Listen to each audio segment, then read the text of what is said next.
Bali, anong trabaho mo, kuya? Ano lang, wiper lang sa ngayon. Wala pa kami pasok sa sarap. Nagwa-wipe ka, nagmasasakyan. Eh, di ba pinagbabawal yan ngayon? Hindi, ano lang po. Nagtatagaan namin kahit may bawal. Tinutuloy pa rin namin. So, karamihan ba? Maraming nagbibigay? Opo. Umabot din ng isang araw, 400. Hanggang sa araw.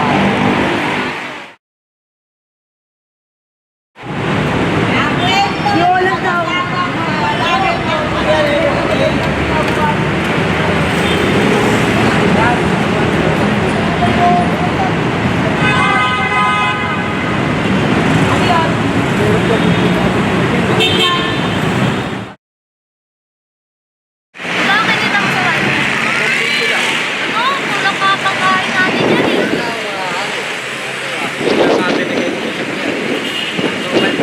Kulang pa pambiling gatas yan eh. Nagkata na lang ako mamaya ng gabi. Kahit tayo namin pagkata ng gabi.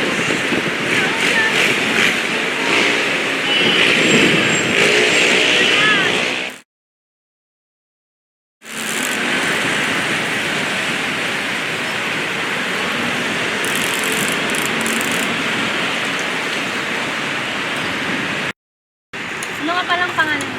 Carla po. Ilang taon ka na? 14.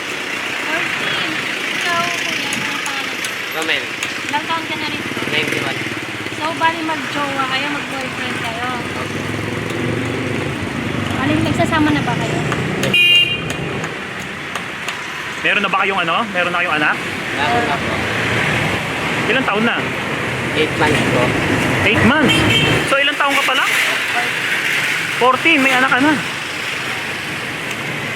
Okay, buti pumayag yung magulang mo na ano, magkaroon ka na ng baby. Hindi naman nagalit sa'yo? Hindi naman. Eh ano, anong trabaho nyo? Ako po, nag-wiper lang po ako. Kasi wala pa po kami pasok sa construction. So, magkano naman kinikita mo sa pag-wife ng ano? 400 pangkat sa shawa ko. So, ikaw, ate, ano din yung trabaho mo? Ganun din po. Ayan. Matanong ko lang ha, bakit sa murang edad eh, naisipan mo na magkaroon ng Matanggal lang. ha? Mahara lang. Iwalay lang ko sa magulang ko. Ah, bali, dahil sa hiwalay yung mga magulang mo, parang nagrebelde ka ba? Bakit ano bang nangyari sa ano, sa'yo? Bakit naghiwalay yung mga magulang mo? Wala po, nakulong po si Papa. Ano? Nakulong po si Papa. Nakulong. Hanggang ngayon ba nakakulong yung papa mo? Anong kaso? Ano yun? Droga yun. Sa droga. Drugs. So hanggang ngayon nakakulong pa rin siya. Parang ano, hindi na makakalaya? Wala na bang pag-asang makalaya? Ewan ko lang po eh. Ilan tawag doon? Ilan ba kayo magkakapatid? Tatlo lang kami, yung isang babae. Tapos yung lalaki. Pangilan ka? Pangalan. Ay, ikaw ba yung panganay? Malilit pa yun ano mo. Mabata pa rin yung mga kapatid ko. Okay. So sa tingin mo ba, ano, Romel, yung pag-wiper mo sasapat para sa ano nyo, pang-araw-araw nyo ni ano, sa anak mo? Hindi rin po. Kaya once po na nagkaroon po ng sakit yung anak namin, kulang pa rin po yung panggastos namin sa araw-araw. Bibili kami ng ulam. Minsan wala pa kami mahingi sa palengke. Ganun. Uy, anong time ba na nabuntis mo siya? Hindi ka kinasuhan ng mga magulang niya kasi ikaw, nasa edad ka na. Siya, minor de edad ka lang, 14 years old. Eh, sa totoo po niyan, hindi po ako yung ama ng bata. Inako ko lang po yung bata na pinadala na po. Yun lang po. Eh, yung ano, asan yung tatay nung ano, nung bata? Nakakulong po. Nakakulong. Bakit? Anong ano? Droga rin po.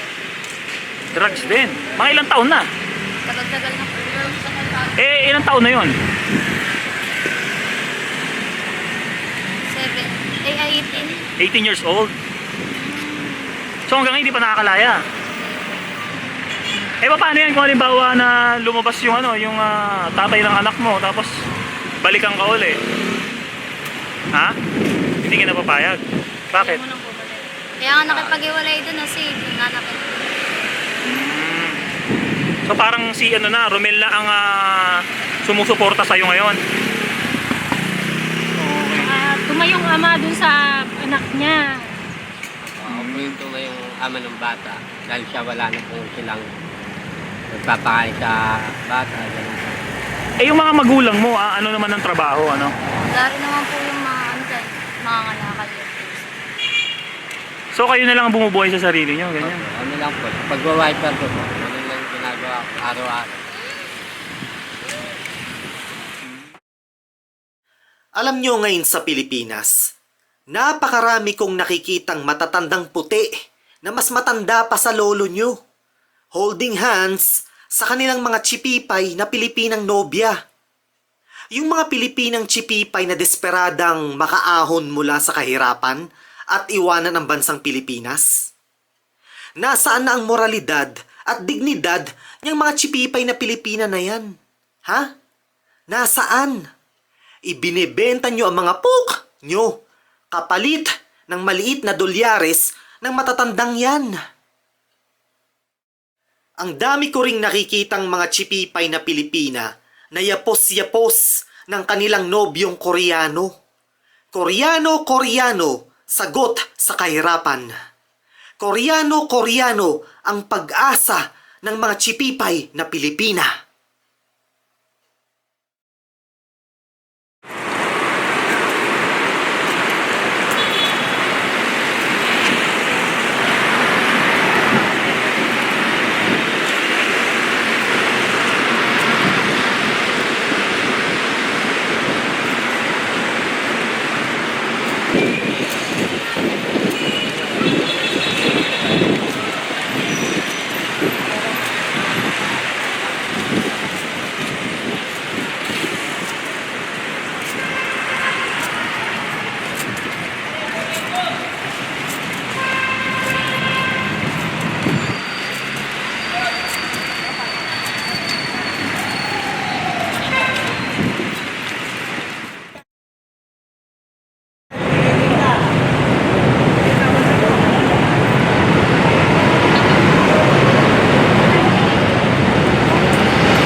Magkano binigay sa'yo? 10 pesos. Naulang po, dito po kami natutulog. Tapos hindi po umulan, siya overpass po kami natutulog. Tingnan ako. Ganyan lang po, maliit lang po yung tinutulugan namin. Kahit Kariton. ano po kami. Tapos dito, ano naman dito? Dito ba, natutulog yung biyenang ko. Ito si nanay. Pwede pa tayo pumasok? Nay, magandang hapon, nay. Ganyan lang po, sir. Maliit. Diyan kayo natutulog, nay. Anak niyo po si Carla. Ilan taon na po kayo, nay? 47. Eh, yung ano, okay lang po, nay, kahit bata pa si Carla, eh, pinayagan mo ng mag-asawa.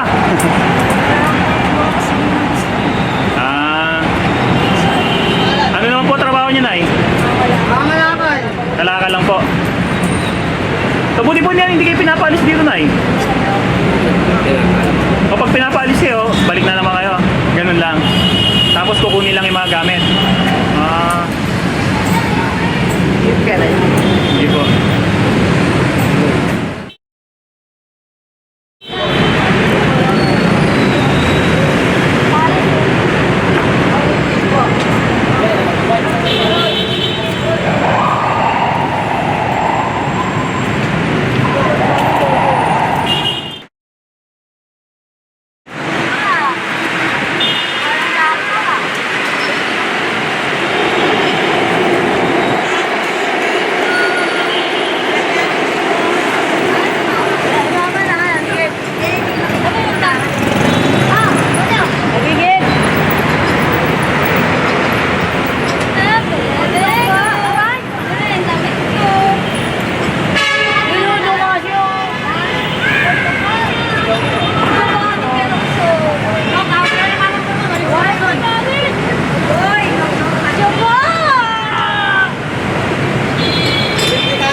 Sino yan ako? Si Hila David!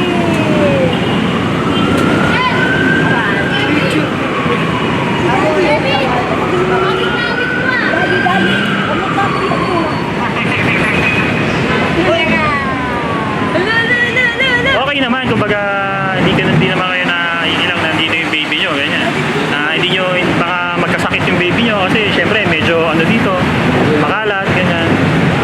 Hindi naman, okay naman. Okay. Hindi naman po napapabayaan ng yan. Sino yan? Dito? Sino yan? Ala. Ah. Ala.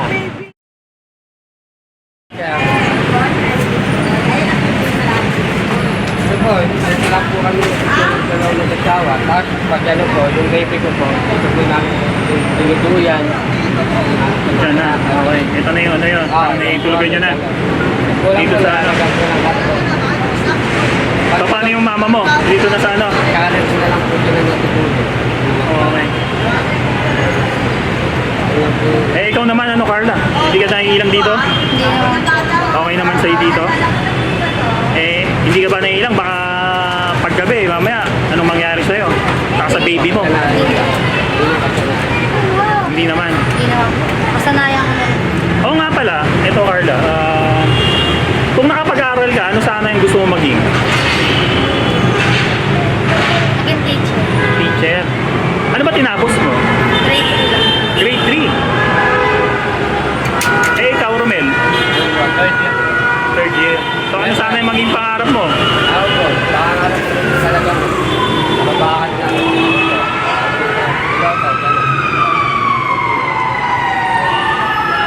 Wala na, hindi ko.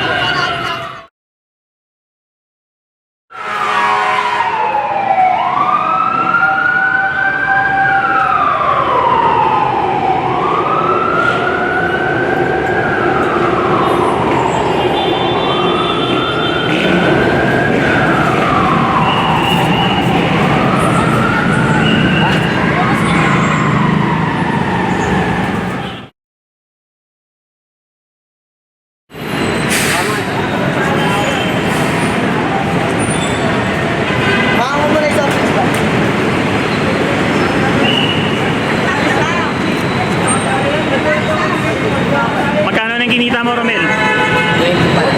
20 pesos. Eh, paano yung pambili ng gatas ng ano, baby nyo? Okay, ano po, hanggang mamayang alas 10 po. May diskarte ka ba? Diskarte pa. Lumaga pa lang, alas 10 pa lang po. Sana nga po. Last na ba yan? Ano mo?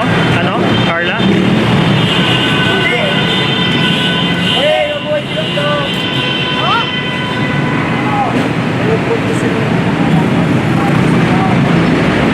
Eh, paano yung pagkain nyo? Okay, tama na po yun. Kaya ko pa naman kumuha ng korahan. Sa tingin mo, makakuha ka pa ng ganong kalaki? Hanggang alas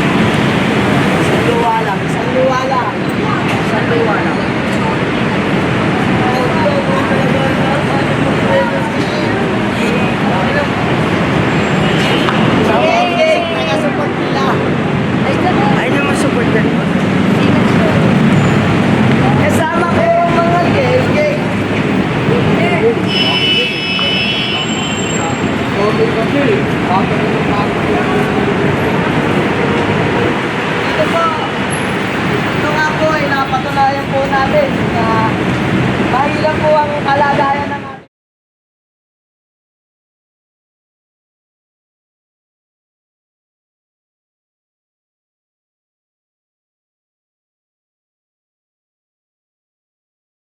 Dito po kami nag-iibig dyan. Ito po. Kalok po kami, pandigo namin, pandigo ng anak namin. Eh, pang-inom sa kayo dyan na rin.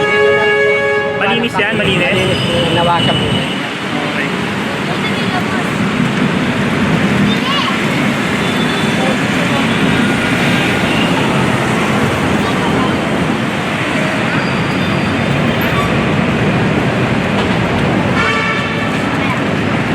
Sabi na tayo.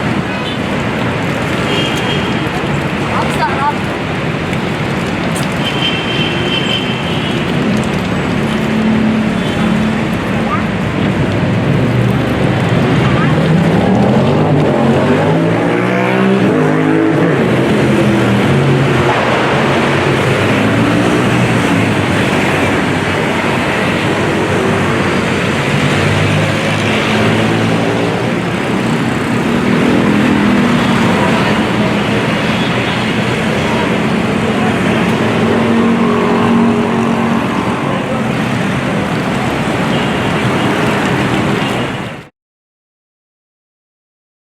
Pero dati po namamalimos po ako, pero ngayon binigay ko na po dahil sa dami po nagyayaya sa akin na sumama, tapos babayaran po ako.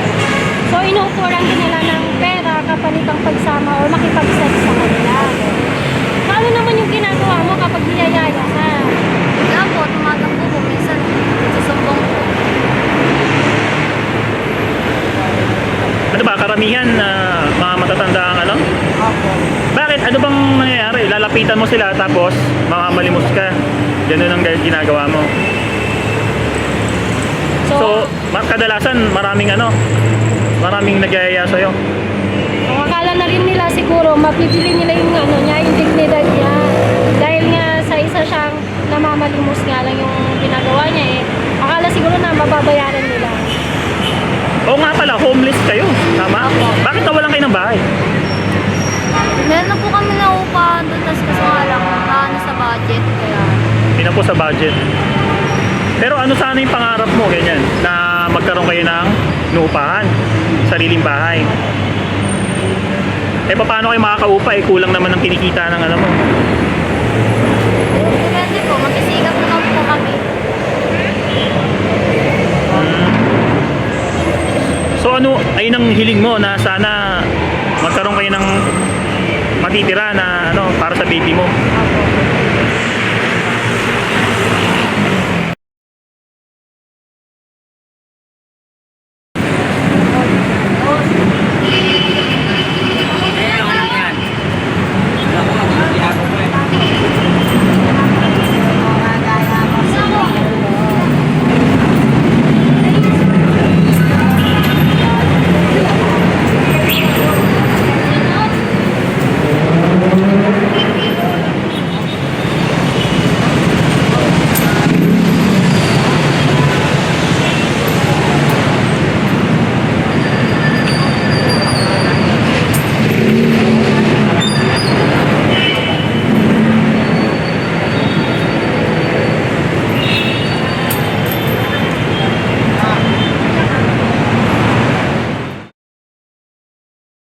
So, Mel, Carla, pwede ba kayo sumama sa amin? Yan, tapos may pupuntahan lang tayo. Eh paano si baby? Sino mag-aalaga sa kanya? Iwan ko na lang po siya pwede. Sa mama mo? Oo, sige. Paiwan mo na lang muna. Talaga, may pupuntahan lang tayo.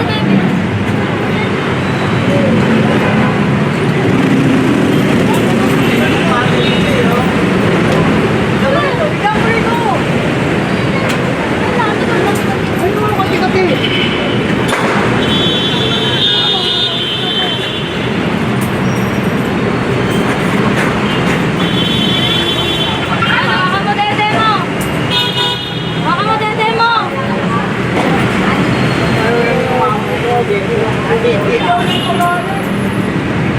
Baka mo yan ha, huwag bibitawan yan ha! Yan tayo! Sino nga pala siya, Carla?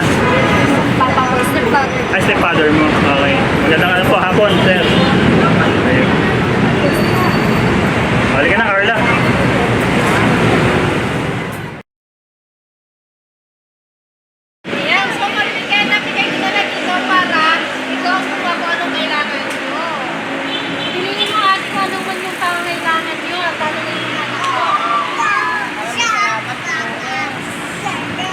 Sige. So ano check natin kung pwede Isang pumasok. pumasok yung yung camera ha. Kasi minsan hindi sila nagpapakuha ng kaano dyan eh. Pero try pa rin natin makakuha. Sige. So ayan na ate, namili na tayo ng mga kailangan mo. At saka ng mga anak mo. Ngayon bubuksan naman natin ngayon. Try na natin to, anak ko ba? Yan. Wow! Ay, so ito yung pinabili niya, cake. Okay. At saka may mga tinapay ka na ate para din sa mga anak mo. At saka stock na rin. Ayan, pagkabin mo, yan o, tinapay mo. Ang dami Sige, labas mo lahat. Sige, ipalabas mo yan. Sige, lagay mo dyan. Yan, yan. Saka may noodles. Wow, noodles. Okay. Pansit canton, mga gatas para kay ate. Ang dami Gatas, coffee. Okay. Tinapay na naman. Ayan. Lagay mo dyan, lagay mo dyan. Yan. And then, pansit canton at saka juice. Pinili ni Princess. At saka may mga dilata din tayo dito. Saka kapitan. At syempre, di ba may binili tayong, asan na itlog na binili natin? Ito, Ay, ito, ate. meron pala, meron kayong mantika, ayan. Para hindi na kayo bibili ng mantika, ayan.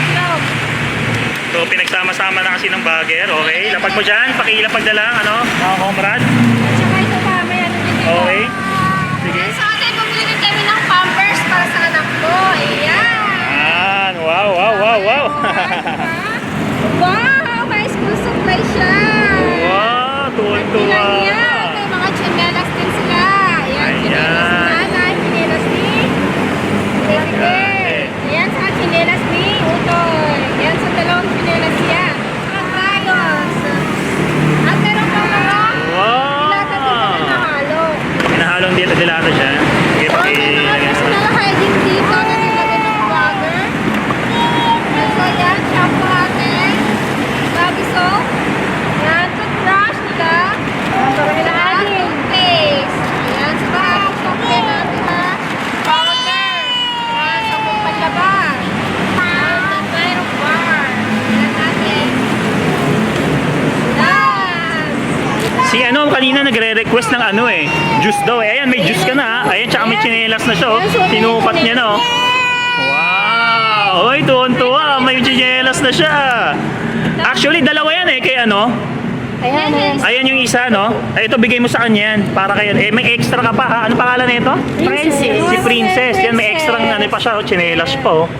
Wow. Ano masasabi mo, Princess? Wow! Ito na yung juice mo. Bigay mo yung juice niya, Ito dali. yung juice niya. Mm. So, open natin. Ayan, oh. Diba, yun yung inihiling mo kanina? Ayan. Tapos, syempre, ate, hindi mawawala yung one sack of rice, ha? Yes. Ayan. Isang sako ng bigas. Quality, quality rice. Yan. Yan, oh. Ito nga pala, pangalan mo? Marilyn, okay.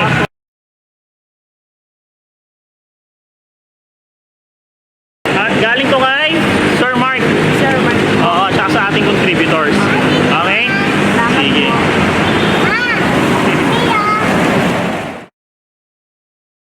Please, try mo.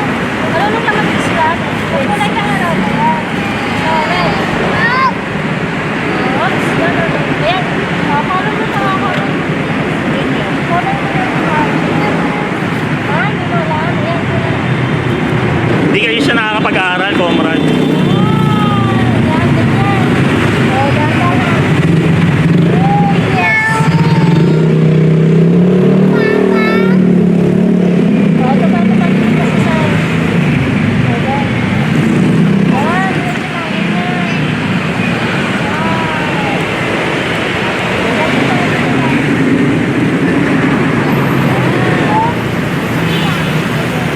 Oh, yung circle naman, ano tulad yung gusto mo?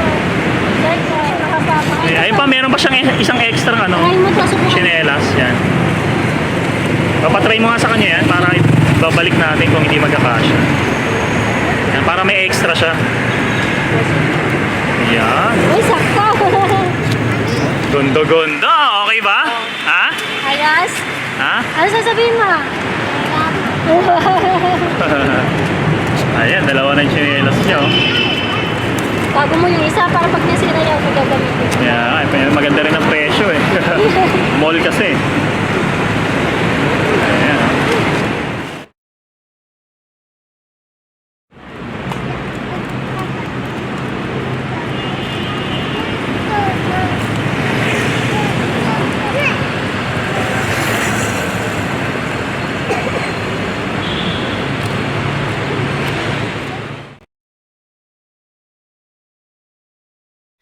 Maipapakita ko sa mga haters, sa mga judgmental, at sa mga taong nagbabato ng false assumption.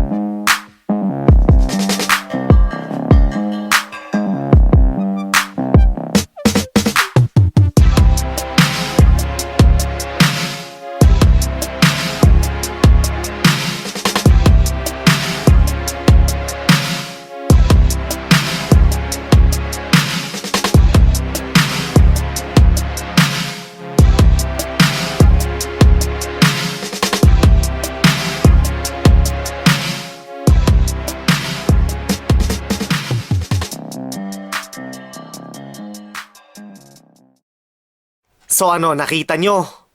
Nakita nyo kung gaano kaliit ang kinikita ko sa kada upload ng video/film sa channel ko. Nakita nyo kung gaano kaliit, ano? Walas tek, di hamak na mas malaki ang gastos ko kaysa sa kinikita. Di hamak na mas malaki ang gastos ko sa pre-production kaysa sa kinikita sa kada upload ng video/film sa channel ko. Teka, walas tek. Bakit ko nga ba ginamit ang salitang kinikita? The fact is, wala namang kinikita. Wala namang kita dahil mas malaki pa ang gastos ko kaysa sa pumapasok sa kada upload ng video/film sa channel ko. So bakit ko ginamit ang salitang kinikita? Wala namang kinikita. As usual, hindi mawawala ang mga taong tanga na nag-iisip o nag-aakala na walang gastos ang pre-production. Puchat. Kahit nga sa post-production may gastos ako eh.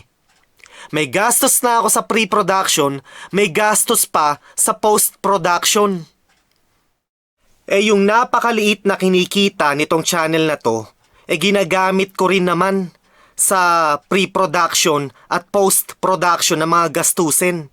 At take note, nagbabayad pa ako ng tax. Every year, nagbabayad pa ako ng tax kay Uncle Sam, kay Taxman. Yung mga YouTuber na yan sa Pilipinas, yung mga copycats na ginagamit ang mga mahihirap para sa YouTube money, nagbabayad ba ng tax yung mga yan? Nagbabayad ba ng taxes yung mga yan? I doubt it. At yung mga gumagawa ng videos para sirain ang aking pangalan sa mga viewers at sa kanilang mga viewers, nagbabayad ba ng taxes yung mga yan? I doubt it. Well, kung kumikita sila sa mga videos o sa mga uploads nila, technically speaking, kailangan nilang kumuha ng business permit. Kapag kumikita ka ng pera mula sa isang bagay o mula sa isang pinagkakakitaan mo, technically speaking, kailangan mong kumuha ng business permit. May business permit ba yung mga yan? I doubt it. Nagbabayad ba ng taxes yung mga yan? I doubt it. Ang YouTube channel ko may business permit. Ang YouTube channel ko may business permit mula sa Los Angeles Office of Finance. At every year, nagbabayad ako ng taxes.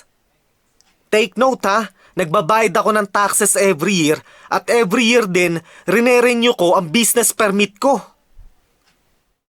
Sa mundong to, marami kasing bobo. Maraming bobo na inaakala nila na porket gumagawa ka ng mga videos at nag-a-upload sa social media, automatic yayaman ka na. Maraming bugok, maraming tanga, maraming bobo. Mga bobo, kailangan mo ng hundreds of thousands of views. Kailangan mo ng millions of views para masabi mong kumikita ka. Sa akin, tignan mo kung gaano kaliit ang views. Tignan mo kung gaano kaliit ang viewer engagement. Napakaliit. Marami kasing bobo at tanga